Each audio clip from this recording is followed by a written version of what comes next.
আমি একা থাকতে কখনোই ভয় পাই না। ভয় পাই না একাকিত্বকে। আমার অনেক বন্ধু নেই। আমার হাতে গোনা কয়েকজন বিশেষ বন্ধু রয়েছে। এমনটা ঠিক না যে তাদের সাথে আমার চলতেই হবে কিংবা তাদের বাড়ি আমাকে যেতেই হবে।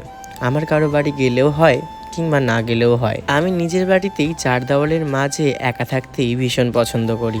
আমার বন্ধু থাকলেও চলবে কিংবা না থাকলেও চলবে, এমন নয় যে তাদেরকে ছাড়া আমি কখনোই চলতে পারবো না। আমার এই ছোট্ট ঘরটিকেই আমি ভীষণ রকম ভালোবাসি, আর তার সাথে রয়েছে আমার গোপাল সোনা এবং আমার মিষ্টি মা। আমি আমার কাজকে ভালোবাসি। আমি মনে করি কিছু মানুষের সাথে গল্প না করে বাড়িতে কাজ করার সময় ব্যয় করাটা সেটা হয়তো উন্নতির কাজ। রোজ রোজ আমি অনেক কিছু শিখি, অনেক কিছু নতুন শিখতে পারি। তার আগ্রহ রয়েছে আমার মধ্যে, এটা আমি বিশ্বাস করি। তবে এমনটা না যে আমি মানুষের সাথে মিশি না। আমি যাদের সাথে মিশি তাদের সাথে একদম খুব ভালোভাবে মিশি। তবে যাদের সাথে মিশি না তাদের সাথে আমি একটা কথাও বলতে চাই না। কিন্তু আমার সব থেকে বড় দোষ কোথায় বলো তো? আমার মনে যা আসে আমি সামনের লোকটাকে তাই বলে দিই। যখন মনে যা আসে সেটাই আমি সামনের লোককে বলে দিই, এবং সেই মানুষটাই পরে সেটার ফায়দা নিয়ে অনেক কিছুই করে দেয় আমার জীবনে। তিল থেকে তাল বানিয়ে সেই সম্পর্ক ভাঙন ঘটিয়ে দেয়। আমি খুবই একজন সাধারণ ছেলে।